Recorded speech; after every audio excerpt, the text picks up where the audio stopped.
আরশ মাহিকে নিয়ে ইশতিয়াকের মন খারাপের দিনে অরুণী নামে এক মেয়েকে এলাকার বখাটে তারিকুল উত্ত্যক্ত করে, নানাভাবে অরুণীর কাছে যাওয়ার চেষ্টা করে, কিন্তু সে মোটেও পাত্তা দেয় না।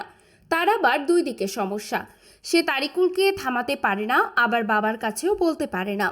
এর মধ্যে তরিকুল মিরাজ নামে এক ছেলেকে টাকা দিয়ে ম্যানেজ করতে চায়। মিরাজ আইটি এক্সপার্ট, সে যাতে অরুণীর আইটি হ্যাক করে দেয়, সে তাহলে তার গতিবিধি লক্ষ্য করতে পারবে। কিন্তু মিরাজ বেঁকে বসে, সে মেয়েটার প্রতি মায়ায় জড়িয়ে যায়। তারিকুলও দুইজনের বিরুদ্ধে মরিয়া হয়ে ওঠে। এরকম এক যন্ত্রণাময় অবস্থায় অরুণী কি করবে? মিরাজি বা কতটুকু হেল্প করবে এই নারী উত্ত্যক্তকারী সন্ত্রাসীর বিরুদ্ধে? এমনই এক টানটান গল্প নিয়ে নির্মিত হয়েছে আশা মাল্টিমিডিয়া নিবেদিত ইশতিয়াক আহমেদ পরিচালিত নাটক মন খারাপের দিনে। আশা মাল্টিমিডিয়ার কর্ণধার আকাশ রহমান বলেন, আমরা এটিভি ইউএস এর মাধ্যমে বাংলা নাটককে আমেরিকা সহ বিশ্বব্যাপী ছড়িয়ে দিতে চাই। সে কারণে আমাদের যাত্রা শুরু করেছি।